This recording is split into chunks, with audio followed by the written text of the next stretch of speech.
इससे पहले election commission ने सिंध हुकूमत की सिक्योरिटी खदशात पर इंतखाबात मुलतवी करने की दरख्वास्त मुस्तरद करते हुए कल ही इलेक्शन कराने का हुक्म दे दिया। उधर वफाकी वजारत दाखिला ने फौज और रेंजर्स तैनात करने से मुआज़रत कर दी। अलबत्ता सिंध रेंजर्स और कराची पुलिस ने सिक्योरिटी प्लान को हतमी शक्ल दे दी है।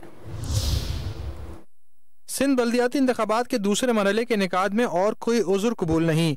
कराची, हैदराबाद, मटियारी, टंडो मोहम्मद खान, टंडो अलायार, दादू, बदीन, सजावल और ठट्टा में इलेक्शंस 15 जनवरी को शेड्यूल के मुताबिक ही होंगे। इलेक्शन कमीशन ने सिंध हुकूमत के सिक्योरिटी खदशात मुस्तरद कर दिए। दरख्वास्त में सिक्योरिटी वजूहात की बिना पर इंतखाबात फिर मुलतवी करने की दरख्वास्त की गई थी। इलेक्शन कमीशन ने इंतजामिया और पुलिस को फूल प्रूफ सिक्योरिटी इंतजाम यकीनी बनाने का कह दिया।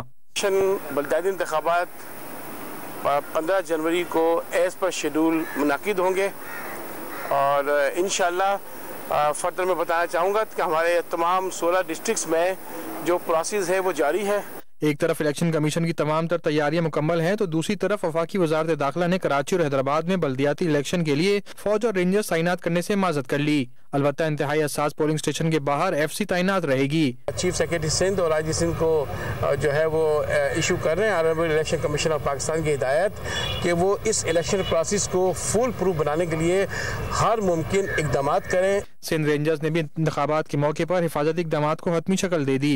रेंजर्स ने पुलिस के साथ मुख्तलिफ इलाकों में फ्लैग मार्च किया। पोलिंग स्टेशन पर पुलिस के 43,500 अफसरान और एहलकार फराइज अंजाम देंगे। हसास मकामात पर स्पेशल सर्विसेज यूनिट के कमांडोज भी तैनात होंगे।